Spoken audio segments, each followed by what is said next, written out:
Hello, everyone. So we have like 2-3 minutes to go. The class will be starting in a short while. In the meantime, you can of course send questions on the chat messages. And if you have any problems with the coursework till now, please let me know. Otherwise, I will start with the content for week 8, which is producer theory.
Okay, so we'll start today's class. I think I don't expect a whole lot of people to be joining today anyway, because it's just after Holi. So happy Holi. And we have to continue with today's class. So I'll start with sharing the questions for today. Do you have any doubts or any questions from previous assignments or previous the class questions? Please let me know. I will discuss it. Otherwise, we will start it with today's content. So today we will start with producer theory, and like many of the mathematical treatments and a lot of the like how we took marginal utility, how we took the production function, many of those things are going to be used in a very similar fashion in producer theory, but it's not exactly the same. And like those aspects we will come to probably in a while. And apart from the marginal product with respect to the different inputs, like in your case, generally there are going to be only two inputs, and more often than not, you will be studying labor and capital as the two inputs. But apart from that, there are also like other treatments in producer theory, which I think are not there in consumer theory. They're kind of different from consumer theory.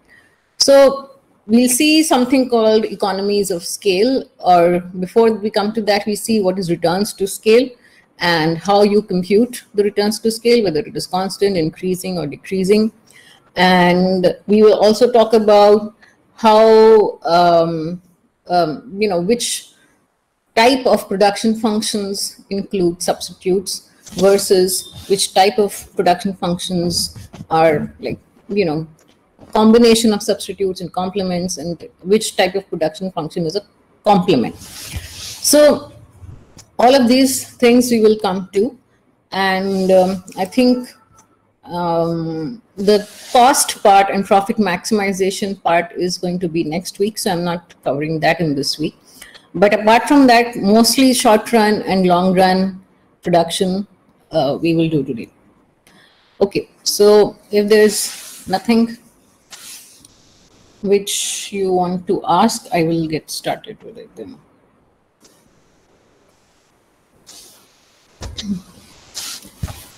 Let me just fix the setup a bit.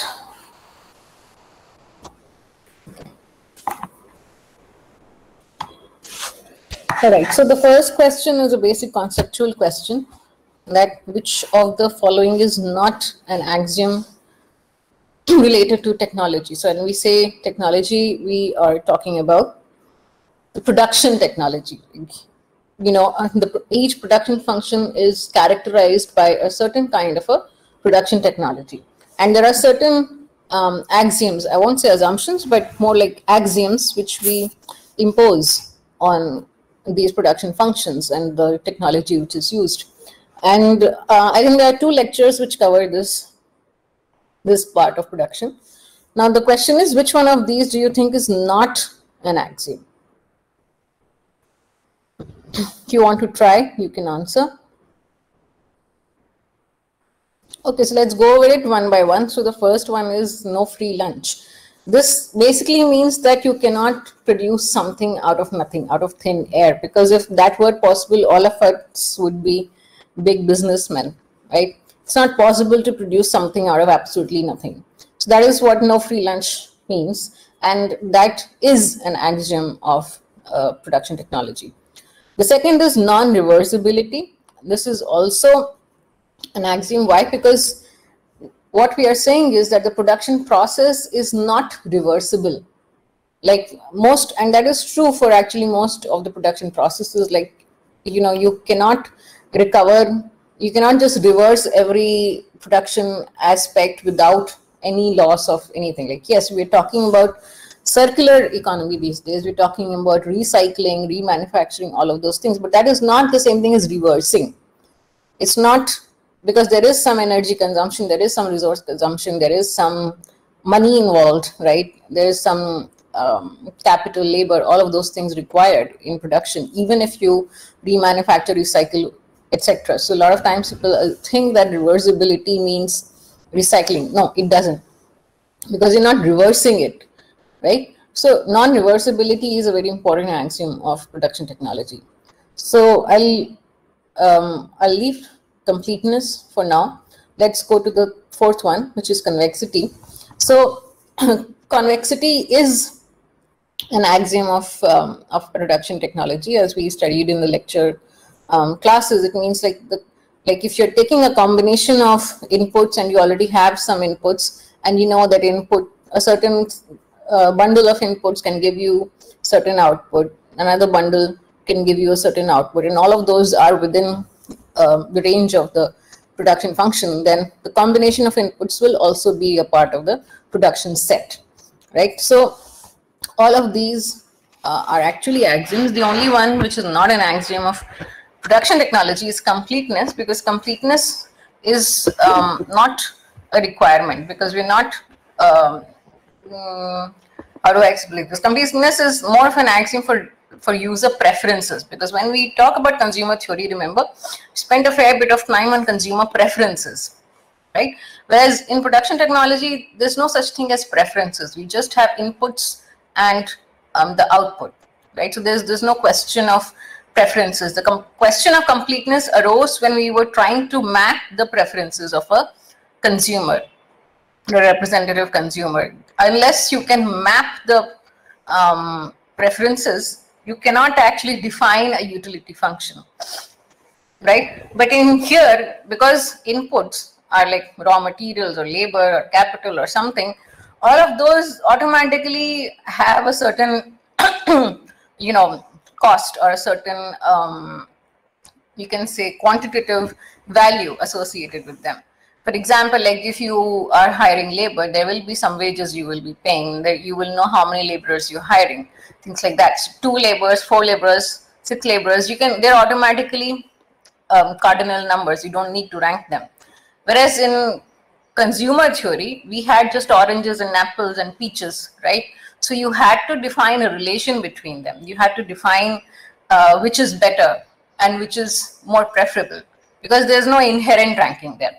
That's why there is no need for completeness as an axiom of technology, because it is already complete, right? And there's never going to be a case where it is not going to be complete. So completeness is not an axiom related to production technology. Okay, so let's move to the next question. My screen is updating. Right, so now you have to compute the average product of labor, and you're given a production function. So first of all, what is the average product of labor? Average product of labor is how much you are producing per unit of labor, right? And this is not the same as marginal product of labor, which we will come to in a bit of time. Maybe in a few questions, we'll come to marginal product also. First, you're asked the average product of labor. So what do you think this is going to be? It's very simple.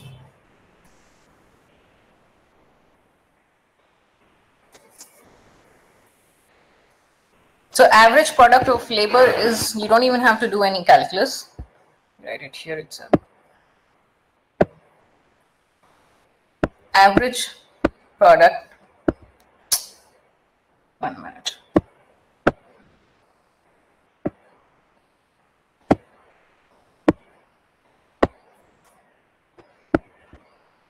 Oh, it's just making it into a circle. I don't know why. It's being extra smart.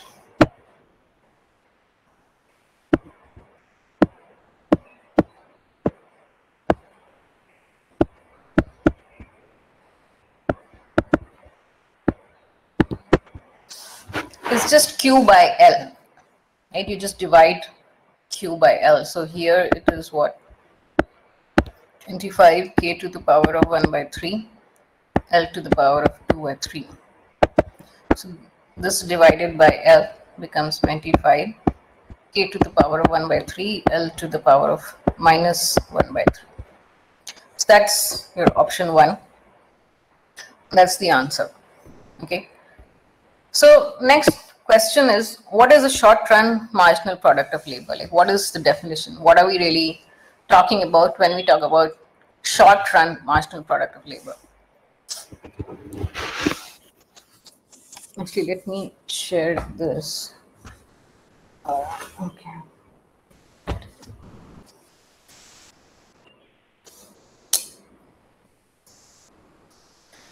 Yeah, so when we talk about short-run marginal product of labor, what are we really changing and what are we holding constant?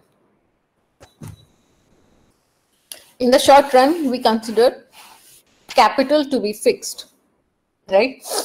Because, and why is that? Because capital is like things like heavy machinery or, you know, some big appliances or special tools, things like that, right? Those are very difficult to kind of get rid of or increase or decrease in the short run. In short run means like a smaller period of time, like maybe a few months or 1 year or something. There's no fixed and there's no fixed period which we refer to as short run.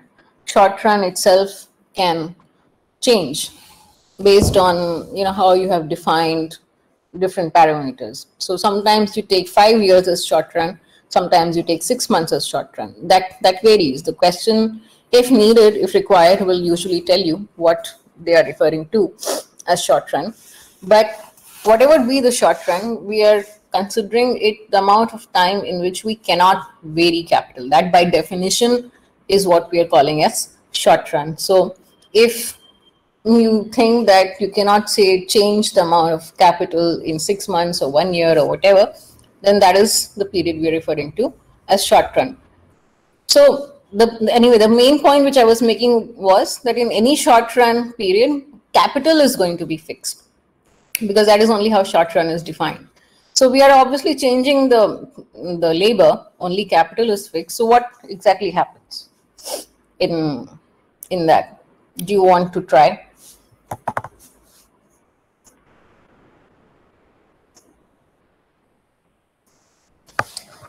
So in short run, we're talking about marginal product of labor. Marginal product of labor is describing how your output is changing for each additional unit of labor.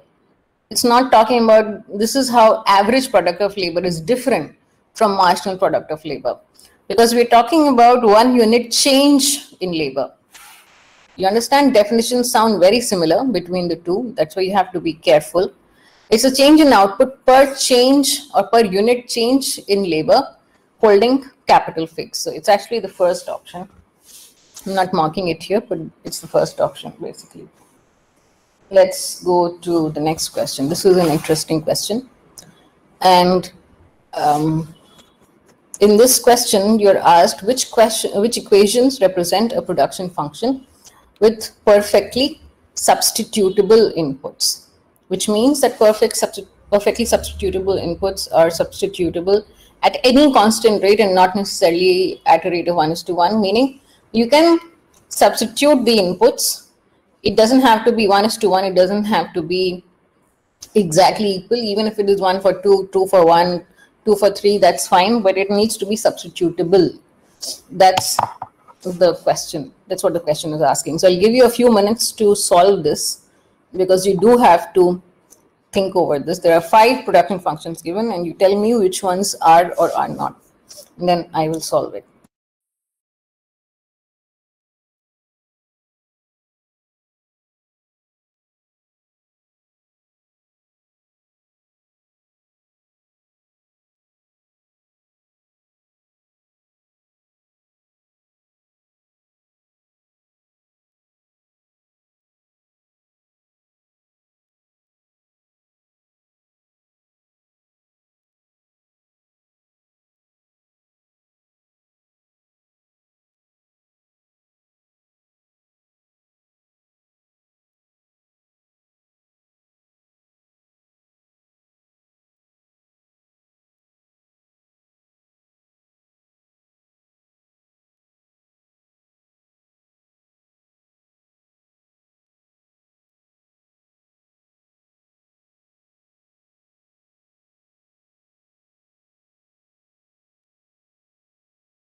Okay, so let's see how we'll solve this.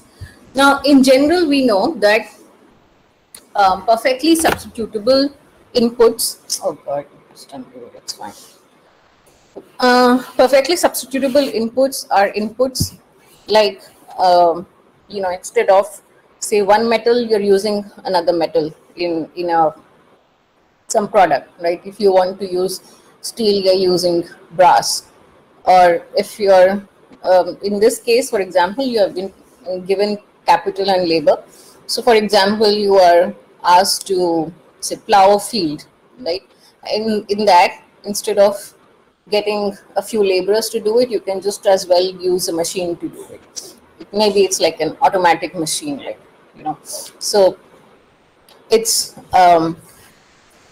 that kind of a trade-off. So that is the meaning of perfectly substitutable inputs, and that's not going to be the case for every production technology or for every production function. But in some cases, like the example I gave, if you're growing some kind of a crop, or if you're growing some kind of a tree, then you don't want you do want your inputs to be substitutable, and in the long run you can vary both the inputs, but in the short run anyway you can only vary one, right? You can only vary labor. So it's ideal if your inputs are actually substitutable, because when you cannot buy more machinery, you can just use labor instead, right? You don't need to change your capital in the short run, so you can instead use labor. So I'm just trying to give you an intuition of what it means for inputs to be substitutable. Now let's see which one of these actually are substitutable.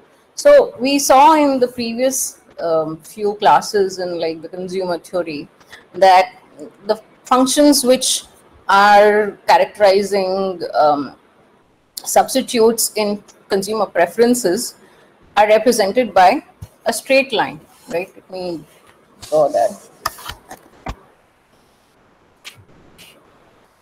Okay.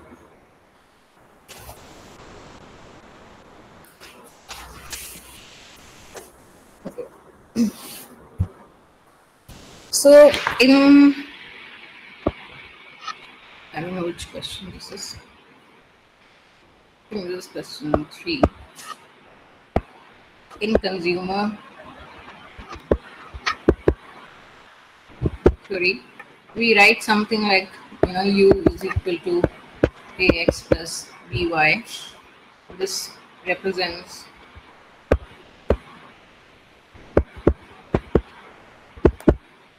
it's similarly so in producer theory.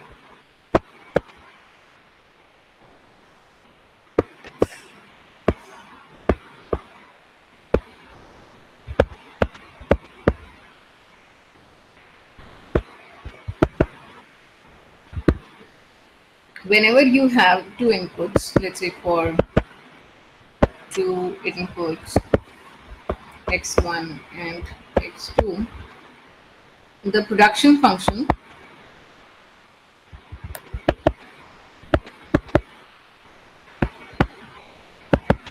takes the form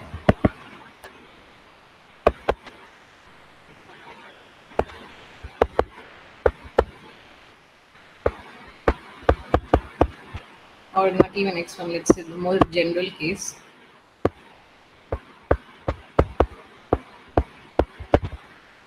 It's some function of ax1 plus bx2. Left hand side is q. Q is output.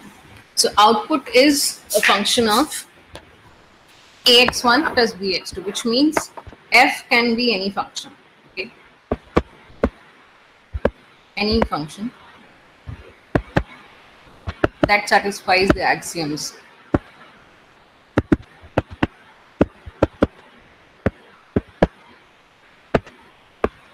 Of production technology.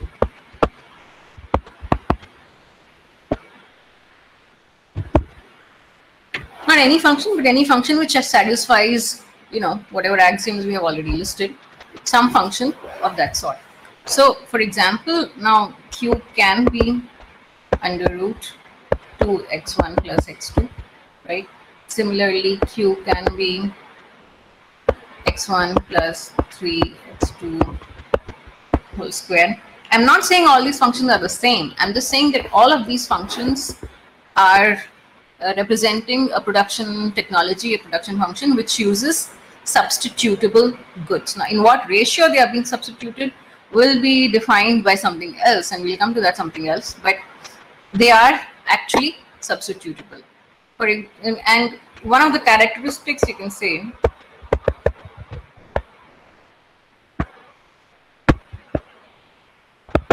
of substitutable goods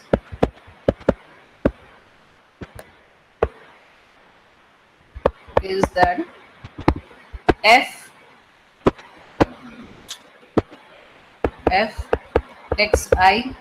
is wait a minute, for xi equal to 0, if xi is not necessarily 0, for xi equal to 0, f x1 x2 is greater than or equal to 0. It may be 0, but it doesn't have to be 0. For example, like if you have a Cobb-Douglas function, f is equal to x1 into x2, let's just say. Okay? Then if x1 is 0, production is 0, which means that one of the inputs is crucial. You cannot replace it with anything else, right? If you have a lot of machinery, but that machinery is not like some, robotic machinery or something, somebody has to operate that machinery, then you cannot produce anything. Even with all that machinery, you have an entire factory of stuff, but you cannot produce anything because you need people to run it. So even if one laborer is there, you can produce something, but if there are no laborers, so there's no labor is 0, you cannot produce anything. That is the kind of production technology which is not substitutable in its inputs. We are talking about technology in which it is substitutable. For example, if x1 is equal to 0, q is simply under root x2.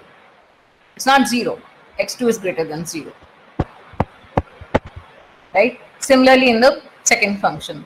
Now let's go back to the question and see what were the functions we were given.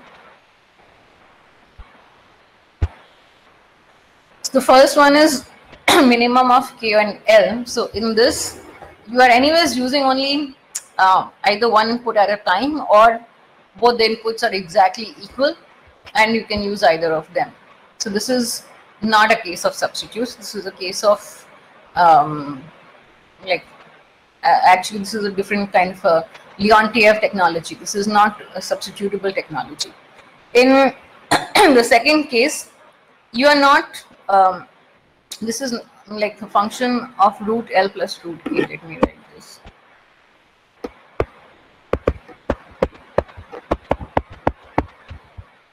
Is not substitutable.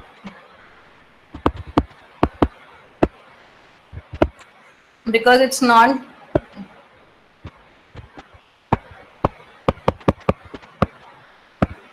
of the type f of, you can say, ak plus bl. Okay, there's some other mathematical operator along with l and k. It's root L plus root k.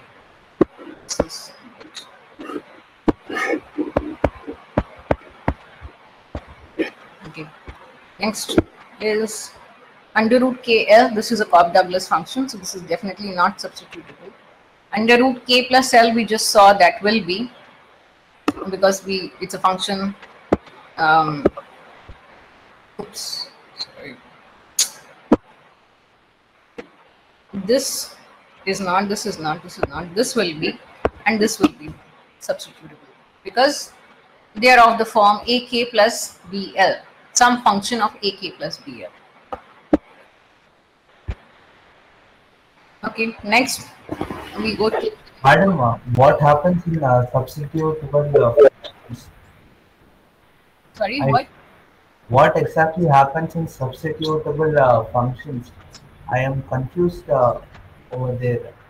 You gave one condition, but how is that condition helpful? I did not understand. No, I explained it just now actually. that in a substitutable goods, like I was giving you the example of agriculture, right? You have a field and you have, say, a robotic self-operating harvester or something, right? Either a laborer can go and harvest it, or you can send the harvester. It's automatically running in the field. So you can do either labor or capital. You understand? For the same output, you can use either, say, 2 units of capital or 1 unit of labor, or 2 units of labor or 1 unit of capital.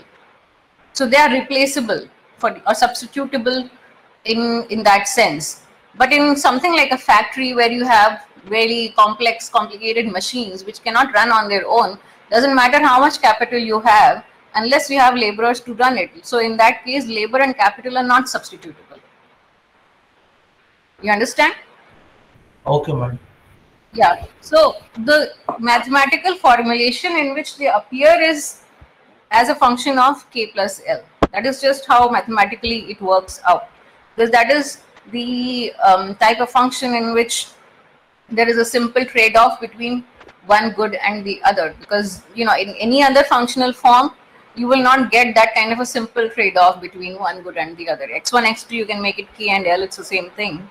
For example, like I'm not saying that the output will be the same. Like for all these different functions, you know, like this function, output will be all different depending on the functional form, whether it is under root x or square of x or log of x or whatever. It will always be, output is going to be different, but the inputs are still substitutable. And that is all we are asking right now. We're not asking whether, you know, we're not asking you to compare the output. Even marginal product of labor and capital, or marginal product of you know, one good and the other good, is going to be different in all of these functions, but they are still substitutes. That is all we're asking. And what I was saying was, the one characteristic of substitutable goods is that if one good quantity is 0, you will still get some output, because instead of that particular input, you just use the other input. Like instead of labor, you just use capital. If you have no labor, you use capital. So output will still be non-zero. It will not necessarily be 0. But in other functional forms, like say Cobb Douglas or any other form, there are any number of functions. Many times the output is 0 if even one input is 0. Because, for example, like I was giving you the factory example, that many times you know, you won't be able to use all the capital unless you have some kind of labor also. Does that answer your question? Yes, madam. Okay, great. Let me go to the next question. So the next question is sort of like a continuation of this particular question. The next question, we are talking about returns to scale. So it's the same type of functional forms. I think I've taken the same functions. Yeah, I've taken the same functions. And in this question, we are asking, out of all of these production functions, which ones do you think are going to give constant returns to scale? And I want you to take a few minutes to just think over it and try to solve it. And then I will solve each one of these.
So the method for checking for returns to scale is that you multiply the inputs by a certain factor and you see if the output is changing by the same factor.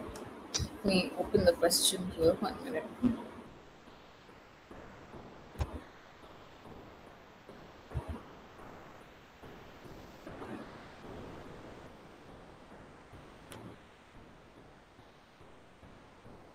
This is question 5.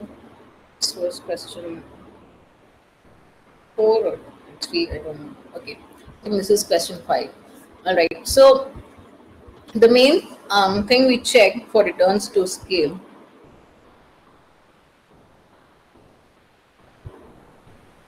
is that if you multiply each input by, say, some parameter t or theta, so if q is, say, f of x1 comma x2, then it shows constant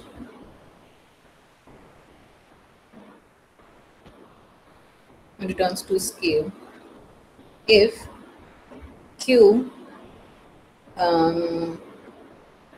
if, let me write it the other way actually, f of t x1 comma t x2 is equal to t times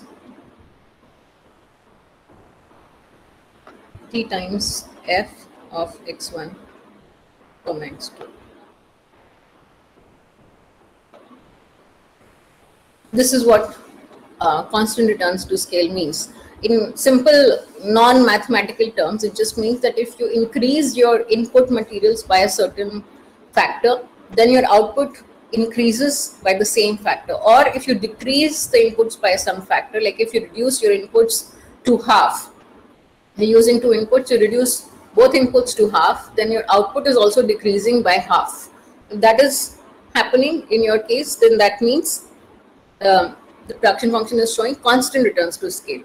Now, if f of t x1 comma t x2 is greater than t times of x1 comma x2, then this is increasing returns to scale.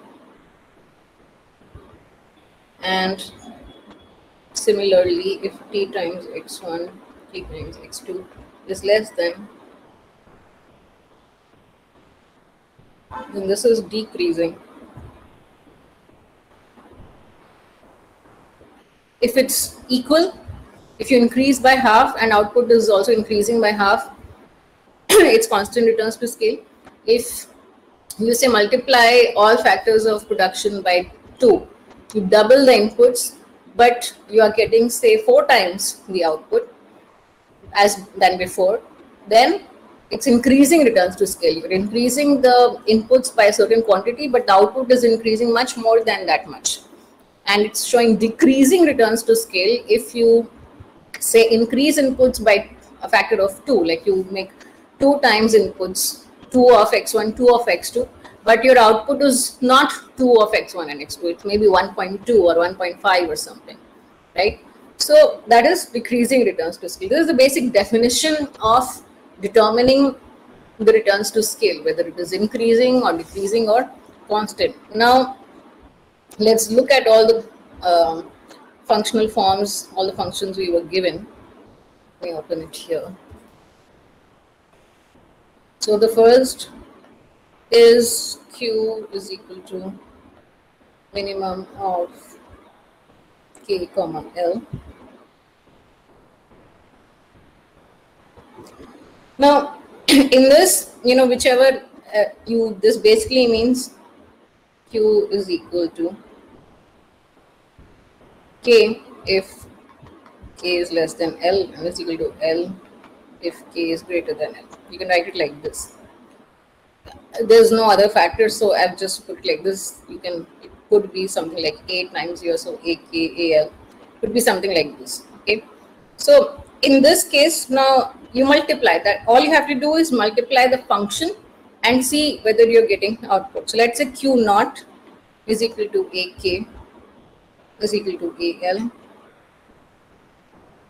this here. Now Q prime is equal to T times AK or T times AL. If you're multiplying the inputs by a factor of T, right? So let's take only one case, K is greater than L, K is less than L, sorry, K is greater than L. I'm just simplifying that minimum function. It's nothing complicated. K is less than L, the function is equal to K. Function is, a K is greater than L, function is equal to L. I've just simplified that. Now Q prime is equal to T times Q, right? Q prime is T times Q because Q is what? Q is just AK. Let me write this one more step. T times F of K comma L, right? T times Q. Is this making sense? All I've done is I've just, instead of K and L, I've put TK and TL because I'm multiplying the inputs by a factor of T, and I'm checking if the output I'm getting now, which is Q prime, is T times Q or is something else. Is it more than TQ? Is it less than TQ? What is it? But we are getting TQ. So therefore, it is constant, returns to scale. And the next function is under root K and under root L. Q is equal to,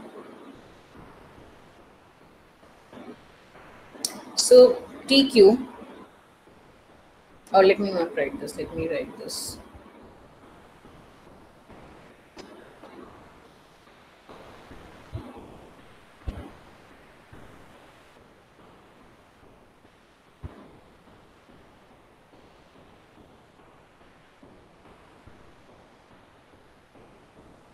You can take under root T outside, this becomes root L plus root K. This becomes root L into F of L comma K. F of L comma K was nothing but root L plus root K. Right? I've not done anything. I've just multiplied L and K by T, which goes inside that square root. And then I see that root T is common in this expression of root TL plus root TK. So I take root T common and I get the expression root L plus root K inside the bracket. And this expression in the bracket is nothing but F of L plus K, right? Therefore, F of TL comma TK is equal to under root T F of L comma K. Now, obviously, T is greater than 0. This is given. This we are assuming since the beginning. So, root T is less than T. Therefore, F of TL comma TK is less than, is greater than T times F of, I'm writing it wrong, is less than T times F of L comma K. T times F of L comma K is nothing but TF of LK, whereas F of TL comma TK we just showed was under root T F of LK, right? So this is showing decreasing returns to scale.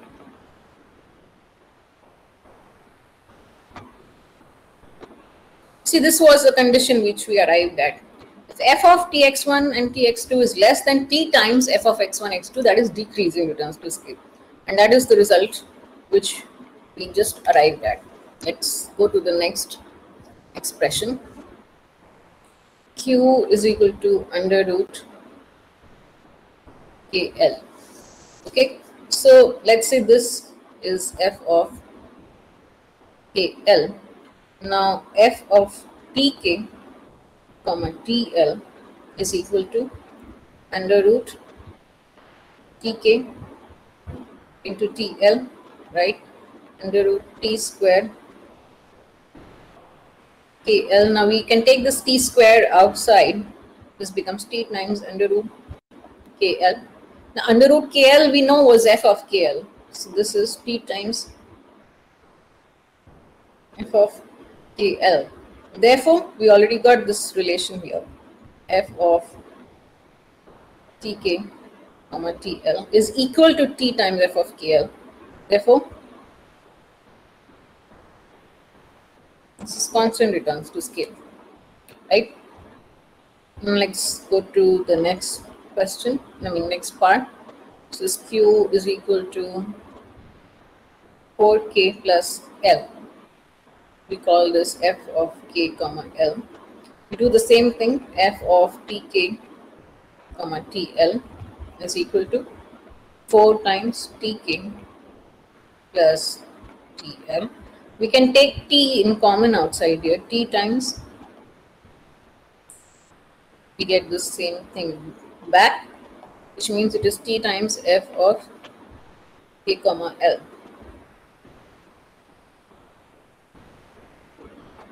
This is also constant,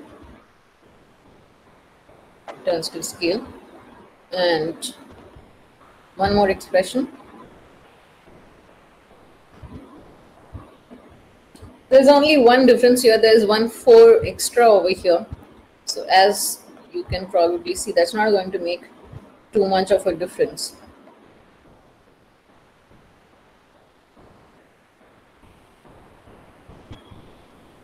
So you see this AK plus BL, A and B don't make too much of a difference in any case. This is 4K plus 4L. So this is again T times F of K comma L. This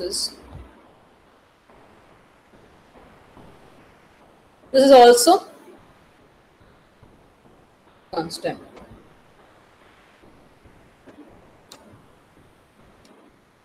So we do the same thing if you're given any new question, any new formulation, anything, you will do the same thing. And whatever you get in the end, you will compare F of T x1, T x2 with T times F of x1, x2. And depending on which side is bigger, which side is smaller, or if they're both exactly the same, we will decide whether it is constant, increasing, or decreasing returns to scale. And you will get a little more practice with this. I will come to this. There's another question on this a little bit later. We'll come to that. Let me go back to the questions. So, any doubt at this point? Okay, let's go to this. Okay, so this question is again a similar kind of concept, except we're asking something the other way round. The question is, under what conditions does the production function Q equal to L plus L to the power alpha, K to the power beta plus K exhibit constant returns to scale? So now you're saying that you're already given a production function and there are some exponent powers here, alpha and beta, and we're asking, like, in what circumstances, like for what values or what condition on alpha and beta can this production function demonstrate constant returns to scale. So we are asking a similar thing to what we have already been doing. So just think a little bit about it. What are we going to do? We'll do the same thing that we've done till now. We will define this as f of k comma L, and then we will write the expression of f of tk comma TL, and then we will see in what conditions f of tk comma TL can be equal to t times f of KL. Okay, so I'll give you a few minutes because I want you to attempt this question. It's a very interesting question, and I don't remember if you have a question like this in your assignment, but you can get a question like this in your exam if you are taking the exam. And this is like slightly interesting question. It's not like that straightforward. So I'll give you a few minutes to solve this yourself, and if you have trouble, it will help you clarify your doubts when I solve it. That's why I encourage you to solve it. So I'm giving you a few minutes. I'm just muting myself and I will solve it after.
Okay, I think somebody has solved it. That's good.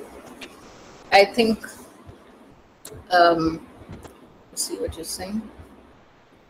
All right, let's see which one it is, B or C. I don't exactly remember, but we can solve it and check.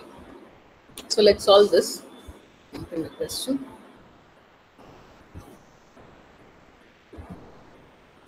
In this question 6.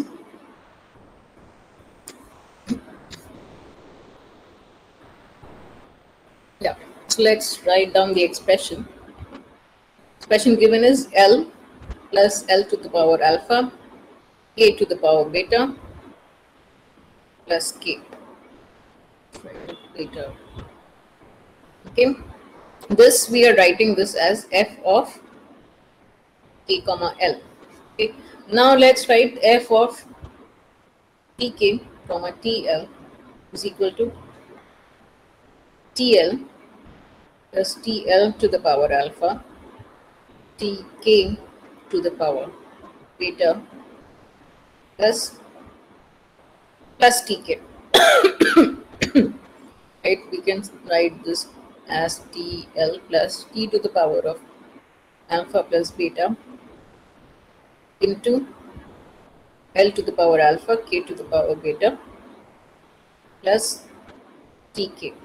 Now we write the expression, this is Tk comma Tl. Now let's write T times F of Kl is equal to, just multiply the whole equation by T. So that is just T L plus L to the power alpha, K to the power beta. I'm just rewriting this expression here in the bracket. This is, I'm just simplifying this now. Just taking the T inside. T into L to the L to the power alpha, K to the power beta plus K. Right, now we have two expressions for constant returns to scale. F of Tk comma Tl is equal to T times F of K comma L. That is the condition. We just established that is the condition for constant returns to scale. This condition has to be satisfied. So what are we going to do? We are going to take, let's number this as equation 1 and this as equation 2. So we will equate right hand side of equation 1 and equation 2. Kt, oh, right, Tk, sorry, plus Tk, yeah. Yes, so let's equate this. Most of the things are going to get cancelled. It's to the power of plus beta into L to the power alpha, K to the power beta plus Tk is equal to Tl plus T into L to the power alpha, K to the power beta plus Tk. So now TL cancel, Tk, TL cancel, Tk cancel. You are just left with L to the power alpha into whatever this side. Let's rewrite this, T to the power of alpha plus beta into L to the power of alpha, K to the power, sorry, let me just rewrite this. It's T into L to the power alpha, K to the power beta. So now again you can cancel this also from both the sides. You just get T to the power of alpha plus beta is equal to T. T means T to the power of 1. So therefore that implies alpha plus beta is equal to 1, because only in that condition can T to the power of alpha plus beta be equal to T, and that is just what we have derived after equating the two. So therefore that is the condition, and the answer is option B, I think, right? Yeah, this is option B. So let's go to the next question. Okay, I think we are finishing the questions a bit fast today. Slightly easier class. So, okay, I still have 3 questions left, and this one is a bit longer. Okay, so this question is basically asking to you to find the MRTS, marginal rate of technical substitution, and also to determine whether these functions are showing increasing, decreasing, or constant returns to scale. So I've made this table here. In this table under scale, you just write increasing, decreasing, or constant, and MRTS, you write the value. So I think before we come to MRTS, I think you should first, of course, to calculate MRTS, you need to first calculate the marginal product of labor and capital, because MRTS is basically like, depending on which, here you have X1, X2, so it will be MP1 by MP2, marginal product of good 1 and marginal product of good 2. So this question requires a little bit of calculation. So I'm giving you a few minutes to first attempt this yourself. And there's some interesting findings also in this question actually. I've at least tried to take some popular functional forms here. So please attempt it and then I will solve it.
Okay, so let's solve these examples.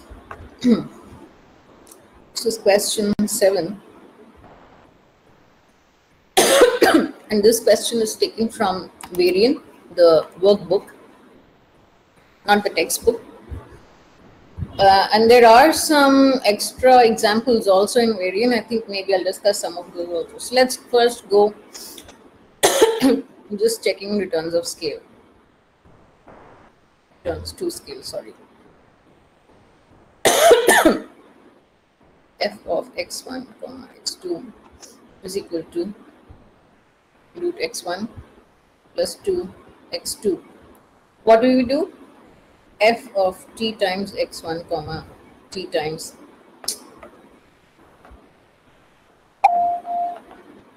under root t x1 plus 2t x2 is equal to root t into f of x1 comma x2.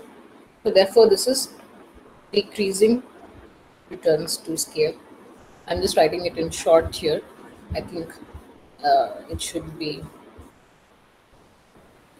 yeah, I've not calculated the MRTS. I'm just calculating the decreasing the scale right now. We will do the MRTS also. Let's go to the next question. So you can just check if you are getting the same answer or something else. Now, next is f of x1 comma x2 is equal to x1 to the power 1 by 4, x to the power 3 by 4.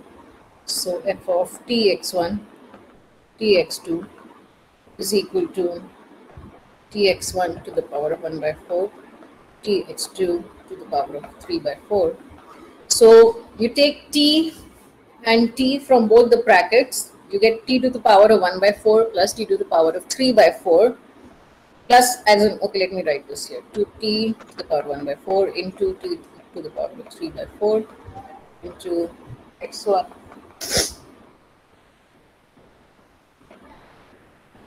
This is t times x1 1 by 4, x2 3 by 4. So t times f of x1 comma x2.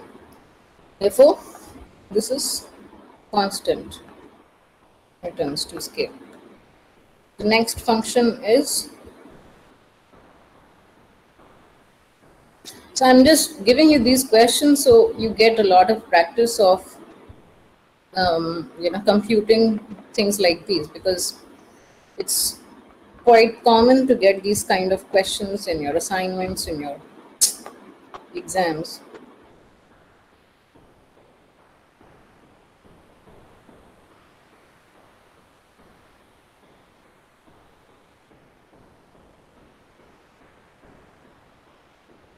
Now this is an interesting situation, because in this example you can see that you cannot write this expression directly in the form of x2 and x1 plus 1 or something like that, right?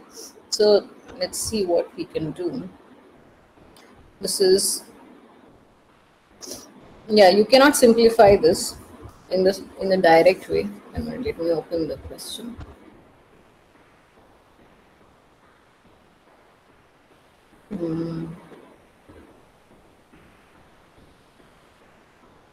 Okay, I think I have, yeah, I think I've taken the question wrong. No, it's okay, right, it's not wrong.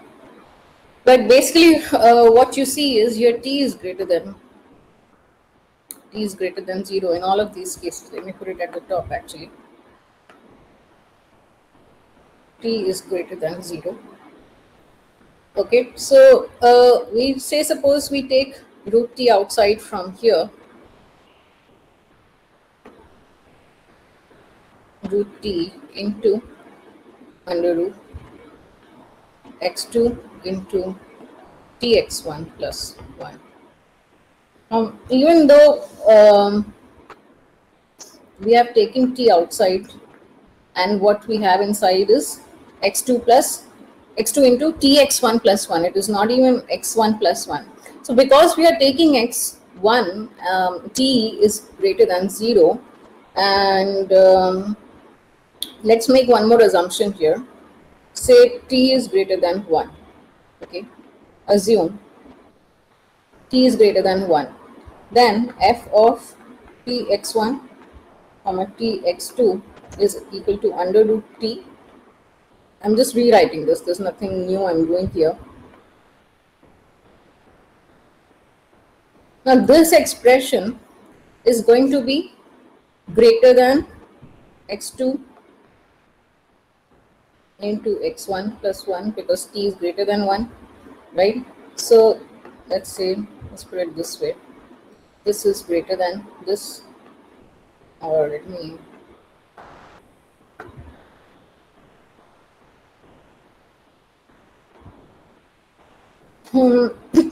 and then it is multiplied by under root t.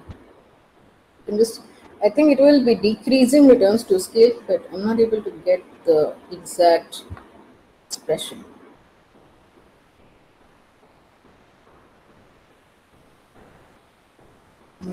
Just give me a minute to think.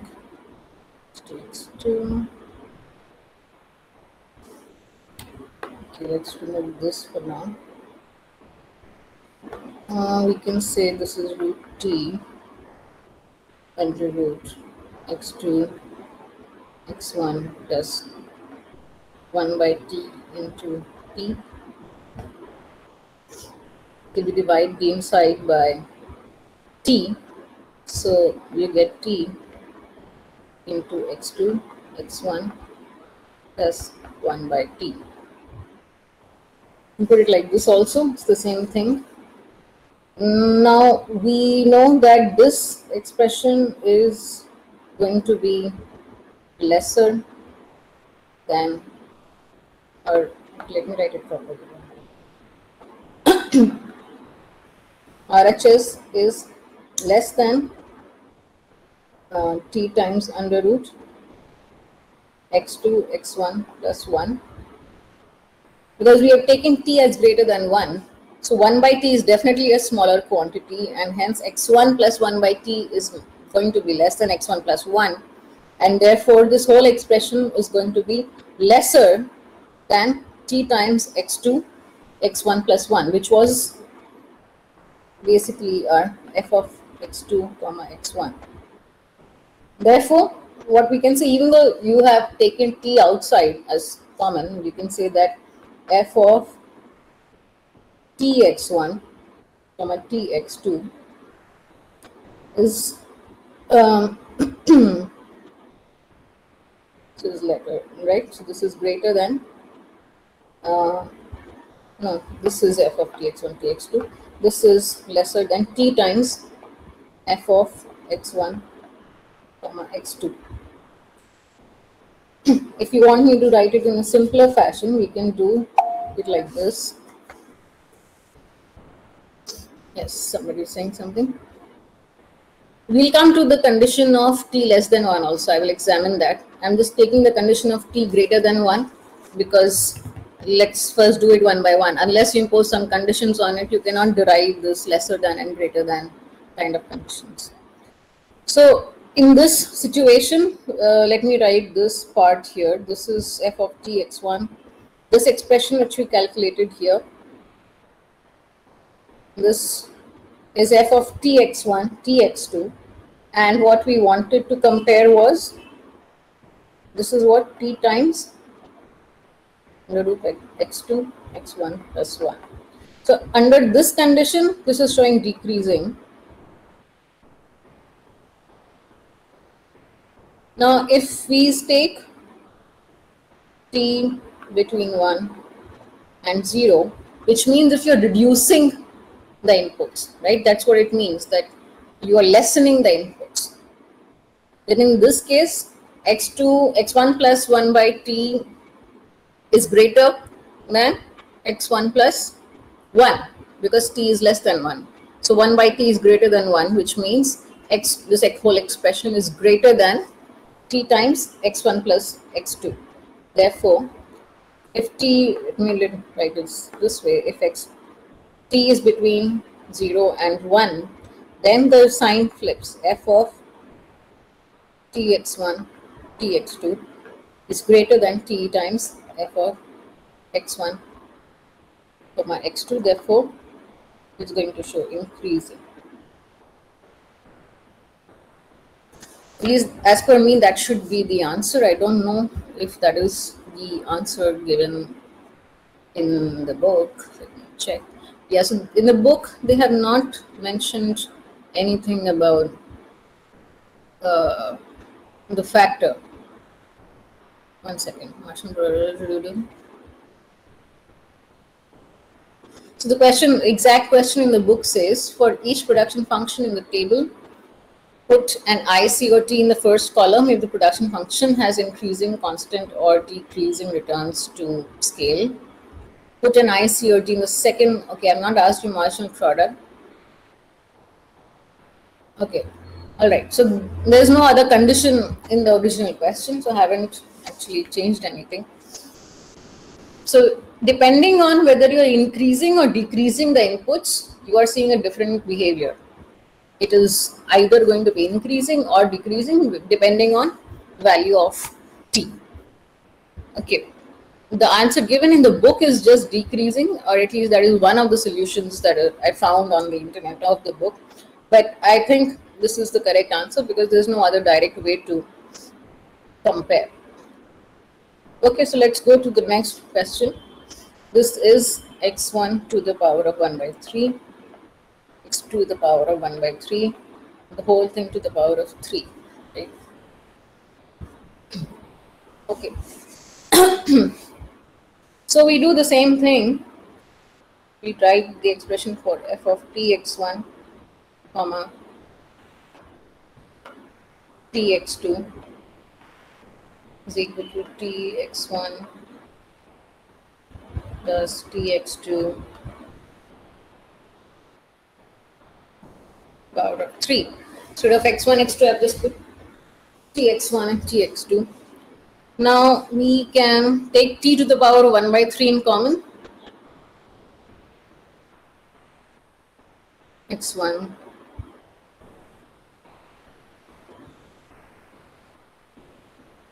now t to the power of 1 by 3 whole to the power of 3 makes it just t.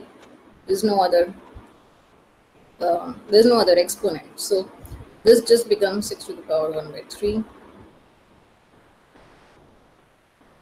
This is nothing but t times f of x1, x2.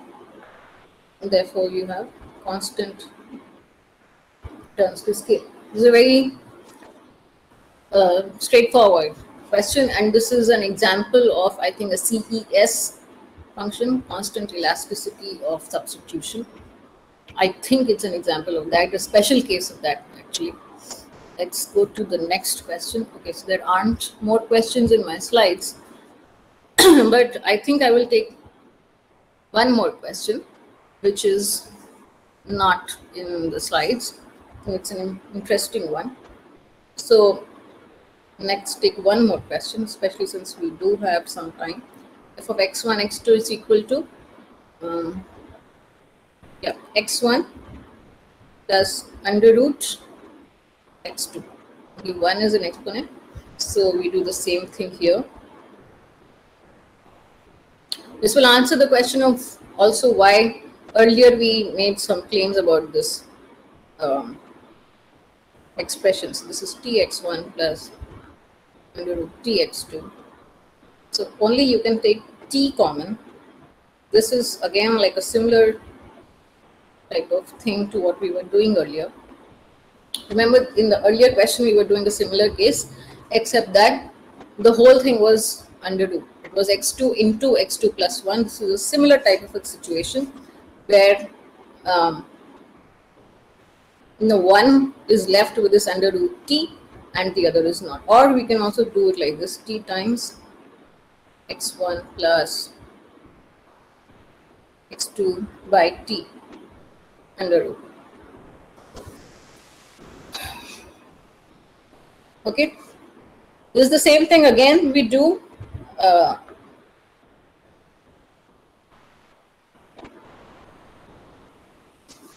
we take same kind of a situation. T is greater than 1, then right hand side is less than t times, less than, let me write the expression itself, t times x1 plus root x2, right? Because t is greater than 1, so x2 by t is less than x2. Under root x2 by t is less than under root x2. Therefore, this entire expression is less than t times x1 plus root x2, which is t times f of x1 comma x2. Therefore, f of t x1 comma t x2 is less than t times f of x1 comma x2. Therefore, this is decreasing. So, although I have taken t greater than 0 as a general case, I think most of the cases where you are asked this question, I think you should be able to assume t greater than 1. Let me check if that is so, because now I'm suddenly remembering that. Just check it once. I don't remember what is there in your lectures. I'll check it in a break. I'll take a break for 5 minutes. So in that break, I will just check it. But most of the times, I think you are supposed to take t greater than 1. I mean, the whole treatment, whatever we are doing, it should be valid for t greater than 0 anyway. But whenever you're doing this calculation, you are sort of expected to take t greater than 1. So if you're not told anything, and if you get an expression like this, where you're not getting a straightforward relation between, the two expressions, then you take t greater than 1. You just report the answer for t greater than 1. Now, if t is greater than 1, less than 1, and greater than 0, then it will be the opposite. Okay, so now let us do the marginal rate of technical substitution. Any questions so far? All we've done is returns to scale so far. Let me open the question again.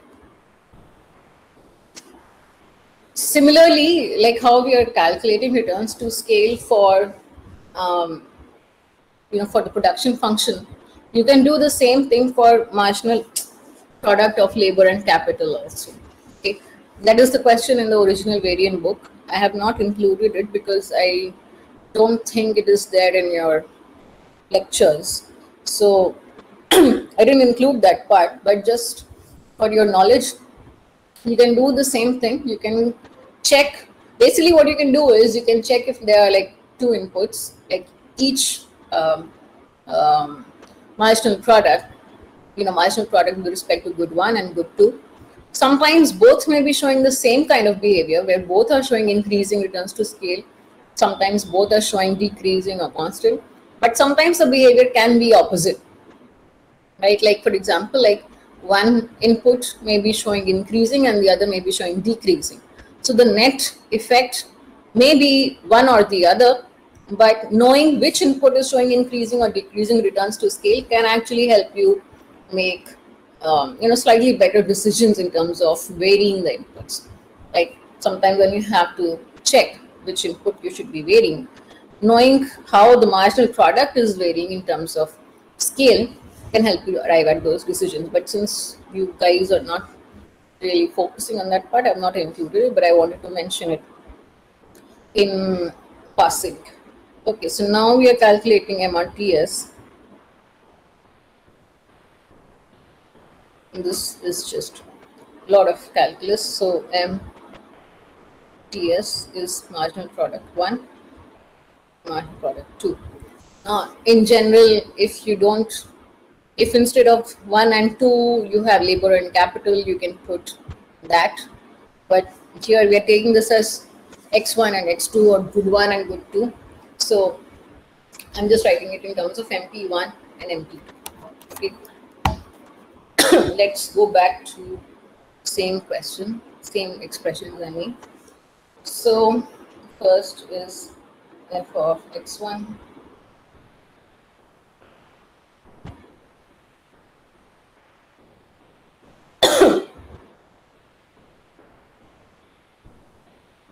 Okay, MP1 is what?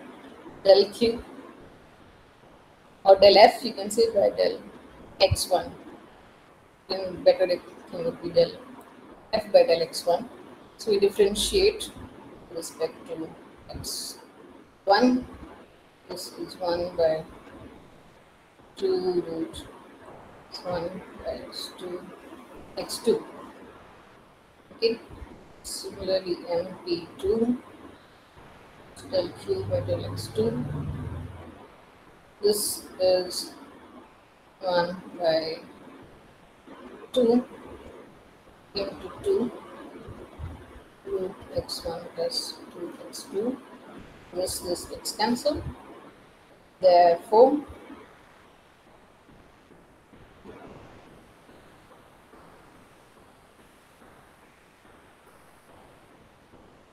this is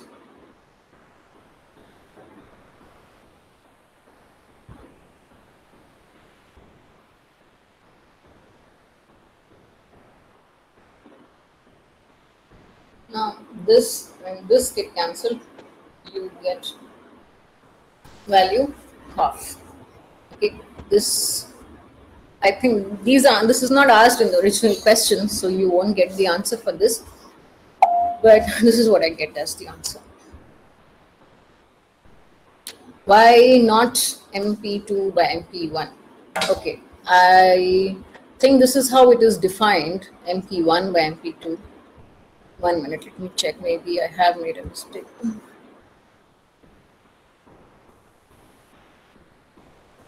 Just give me a moment. It's a new question. Okay, let me just check. I don't think I'm doing it wrong, but I will just look for a confirmation of what you're asking. Just give me a moment.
Okay, so to answer your question, let us look at what we are referring to as MRTS.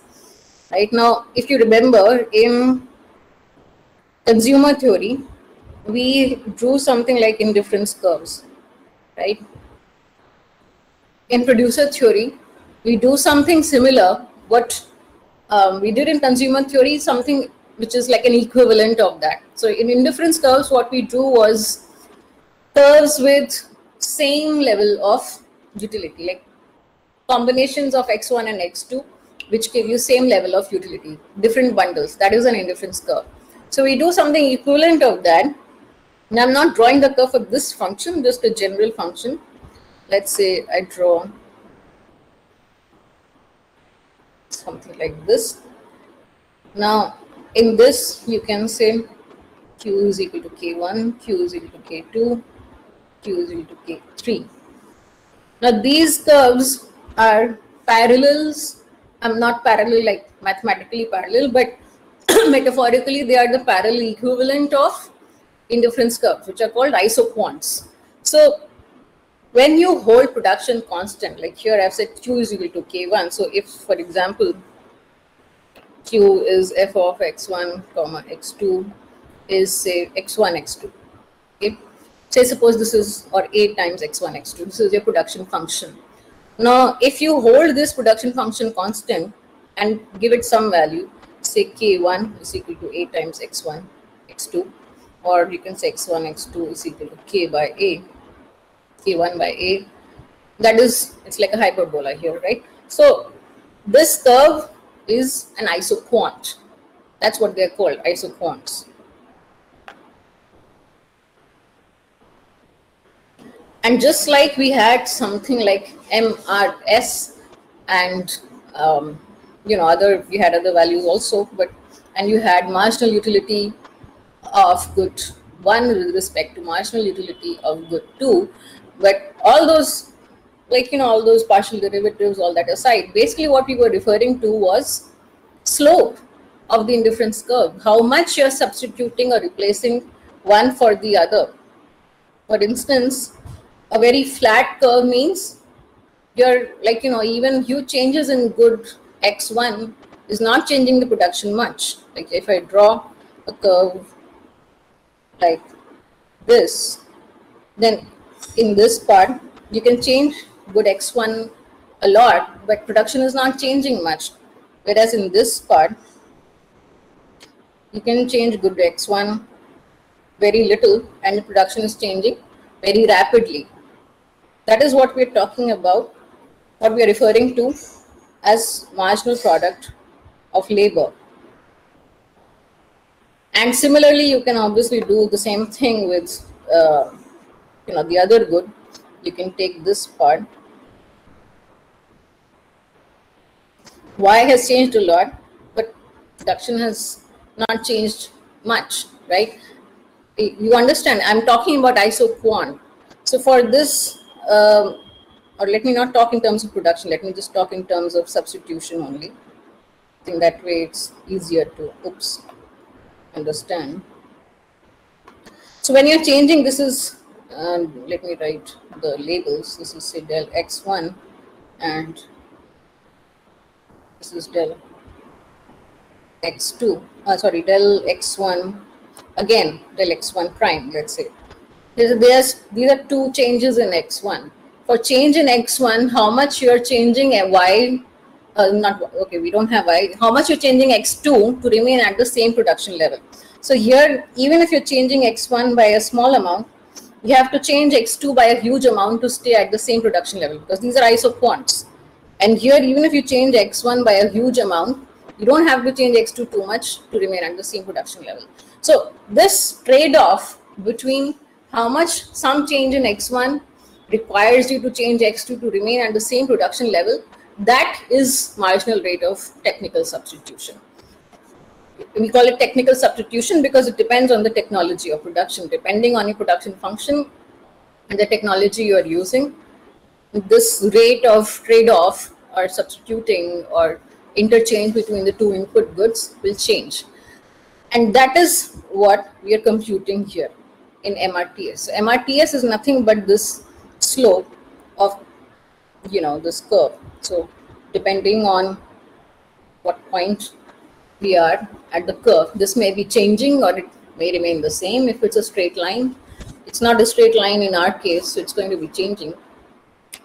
So obviously if you compute the slope, that will come out to be MP1 by MP2, not MP2 by MP1, right?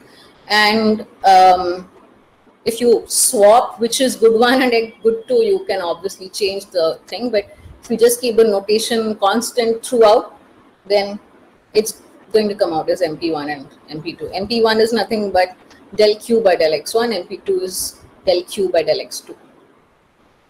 So does that answer your question?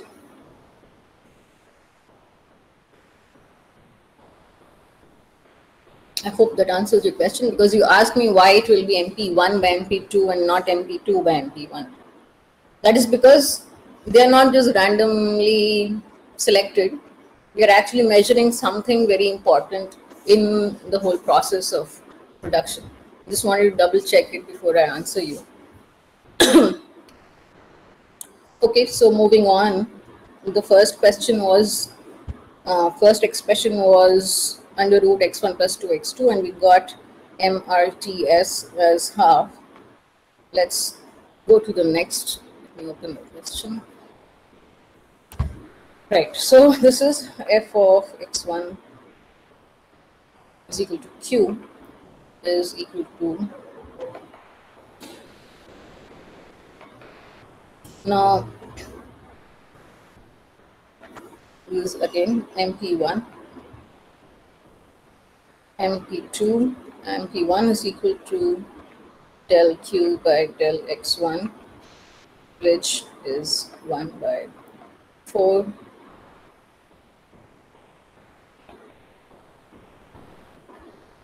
Okay, and MP2 is del Q. This is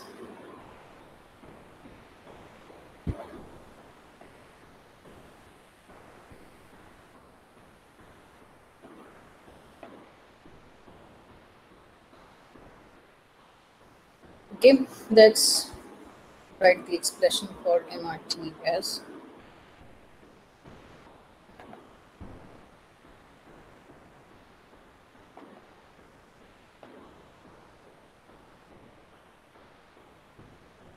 now we can actually simplify this whole expression.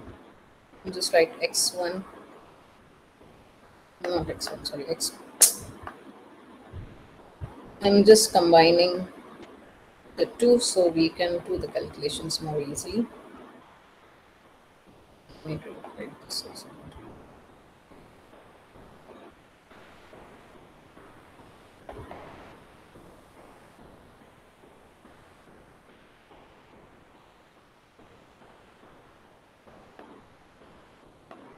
Just writing it in the same form so we don't struggle. Okay, so you understand what I'm doing? MP2, we got the expression as 3x1 1 by 4 upon x2 1 by 4. And because I'm writing the expression in terms of x2 by x1, I just put the whole thing to the power of minus 1 by 4. It's the same thing eventually. What this kind of gives us is 1 by 3. And now what I can do is this denominator we have x2 by x1 to the power minus 1 by 4. Move this to the numerator and this becomes 3 by 4 plus 1 by 4, which is equal to 1. So this becomes just x2 by x1. So that is your MRTS. Okay, it's nothing but just calculus basically. And you can see that in this case, MRTS is not constant. It is going to be varying with input quantities. Okay, let's go to the next part. The next question is f of x1, x2, so to q is equal to the root x1 plus 1. Again, we'll do the same thing. So let's just directly calculate marginal product del x1.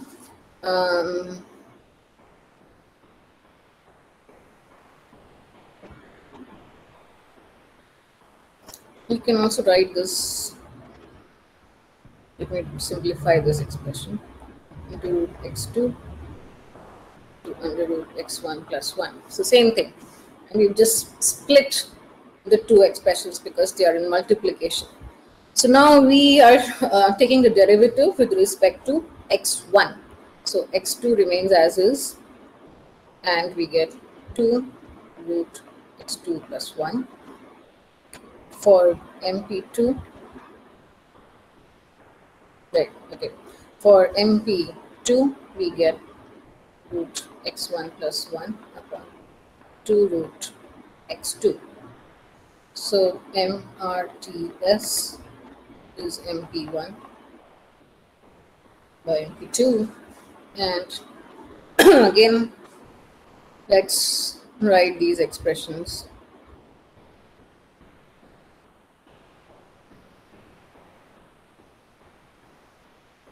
Oh, sorry, I made this mistake here. This is x1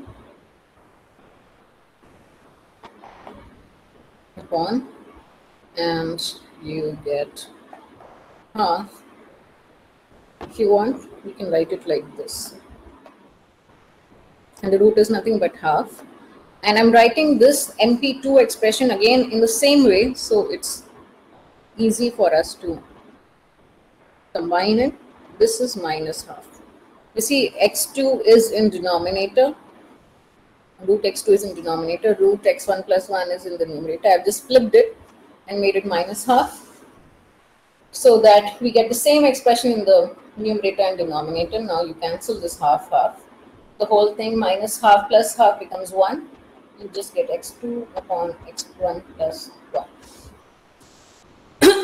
This is your MRTS. Next question is 1, 2, 3. This is the fourth part. F of x1 is equal to q is x1 1 by 3.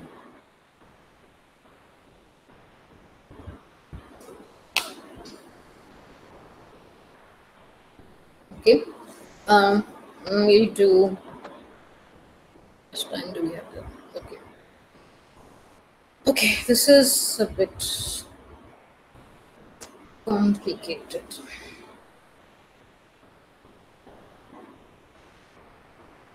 This is of the form f of gx. Just give me a minute.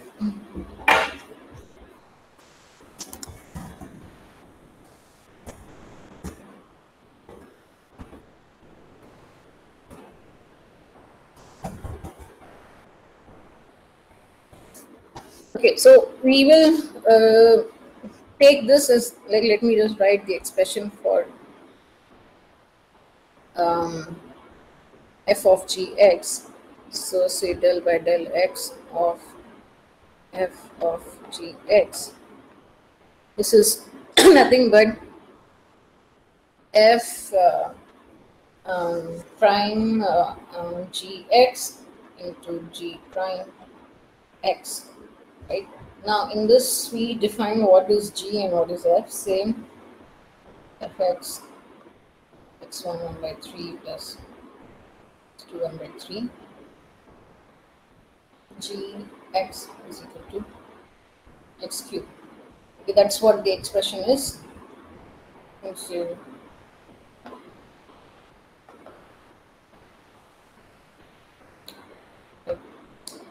all right, so let's go for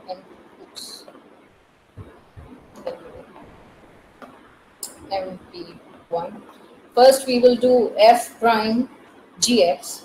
We'll just differentiate this part, which is 1 by 3.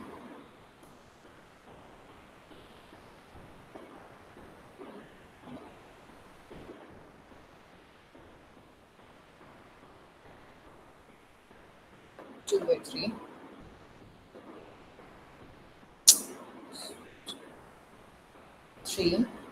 Into g prime x is x cube, differential of x cube.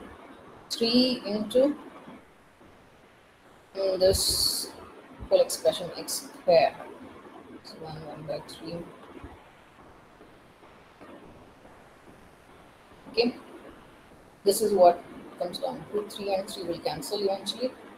Similarly, MP2 will be exactly the same, just the powers are again going to be.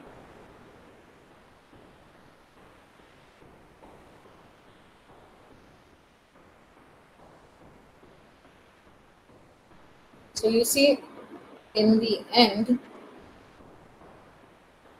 it actually is going to come out to 1.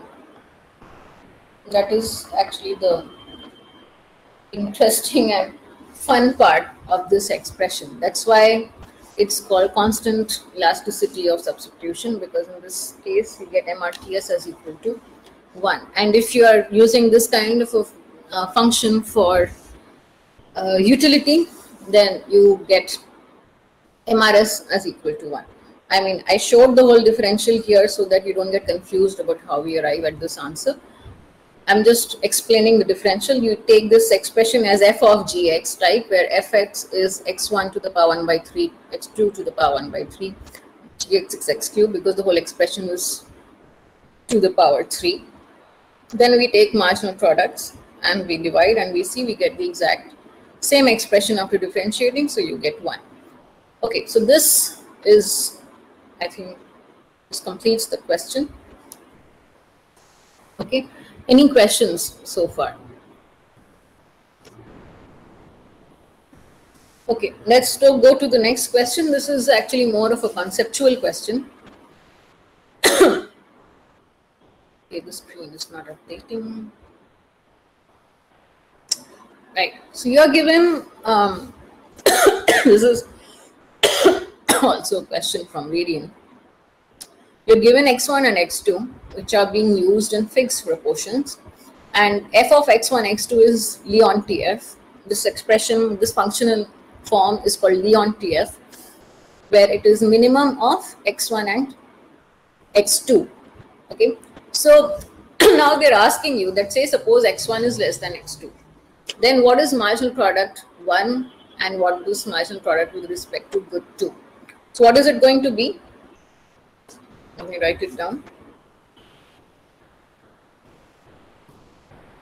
Let's write this down. F of x1, x2 is equal to minimum. Right now, A part is saying x1 is less than x2. So if x1 is less than x2, therefore, you're going to get f of x. So q is equal to this. Q is equal to f of x1 comma x2 is equal to x1, because minimum of x1 x2 is x1. It's given to you, right? Therefore, what are you going to get as MP1? MP1 is del q by del x1 is equal to 1, right? And what is going to be MP2? That's what the question is asking. What is the marginal product of labor, marginal product with respect to good 2? Now, you see this expression is free of x2. There's no x2. Therefore, this is going to be 0. There's no change with any change in the quantity of good x2. Now you're asked, what is this technical rate of substitution between x2 and x1? x2 and x1. Okay, you have to be careful. Let me just make sure I'm reading the question correct. 1 minute. I'm just checking the original question if I got it right or wrong. I think it is right, but just making sure that it's x2 and x1 and not x1 and x2.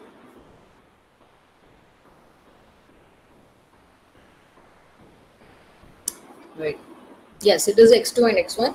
So if MRTS is x2 and x1, it is going to be, actually it is saying x2 between, wait a minute, the technical rate of substitution between x2 and x1.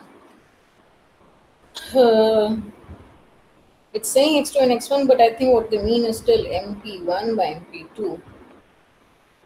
So if it is MP, if they mean this, then this is going to be 1.0 is equal to infinity. Because it's unlikely that they're going to ask you x2 and x1, meaning they're going to flip it, because that doesn't make sense. So it is like this. This is your production function, because x1 is less than x2. And that's what they've told. This is what it's going to come out to be. Let me actually draw this better.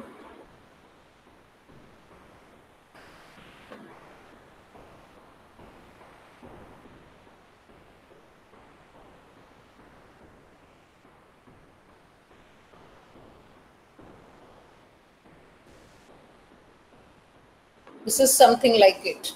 Okay. So the pink dotted line is showing the region where x1 is equal to x2.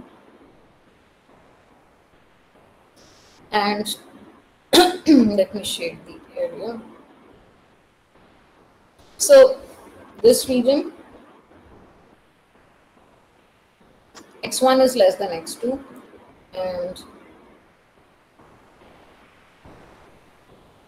this region, x2 is less than x1. Sorry, the other way around. The blue region, yeah, this is better. In the blue region, you can see x1 is greater than x2, therefore production function is just x2. In the yellow region, x1 is less than x2, right? You can just see it from the diagram. Therefore, production function is x1. Therefore, in that yellow region, the production function is going to be a vertical line. This is not asked in the question, but I'm just discussing it because this is an important aspect of Leontief technology, right? So therefore, let me mark this part. So in this part, this region where x1 is less than x2, x1 is less than x2, MRTS is going to be infinity. And in this region where x2 is less than x1, MRTS is going to be 0, right? That's what the question is asking you actually. I've just explained it with the diagram instead of mathematically. And then the question is, C part is asking, is the question, is the expression, is a production function showing increasing, decreasing, or constant returns to scale? So if you can see, like, let me write the production function again, like I did before, is equal to x1 for x1 less than x2 and is equal to x2 for x1 greater than x2. Both the cases, if you multiply by t, you just get the same thing. You get t x1, which is t times f of x1. Therefore, this is showing constant returns to scale. Oops. Okay, let's go to the next question. It's a very simple question. You just asked MRTS. This is actually relatively simple compared with all the questions we have done till now. Let me do it very quickly. Oops, sorry. So this is, you're given the production function for n, it's question 9, where q is equal to 10, k to the power of 0.4, L to the power of 0.6, and you are asked MRTS. So MPL is equal to del Q by del L, so 0.6 into 10, K to the power of 0.4, L to the power of minus 0.4, and MPK is del Q by del K, 10 into 0.4, K to the power of minus 0.6, K L to the power of 0.6. Therefore, MRTS is equal to PL by MPK. So now this is just traditional that we take labor as the first good and capital as the second good. That's just how it is normally taken. That's why we are taking MPL by MPK. You could possibly ask me why we are taking it like that. So that is the answer. 0.6 into 10, and again I'm going to write this expression as to the power of 0.4.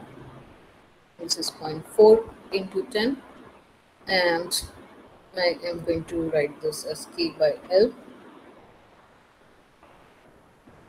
Okay, so this 10 gets cancelled.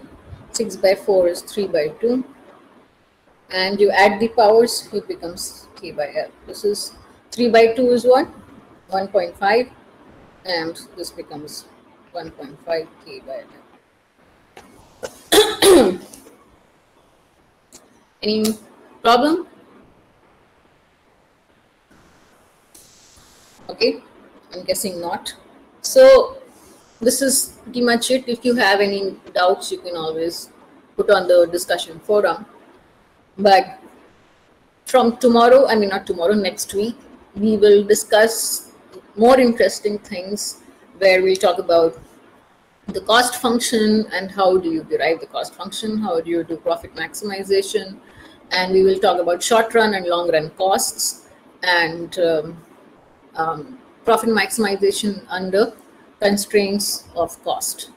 Okay, so let me stop sharing this.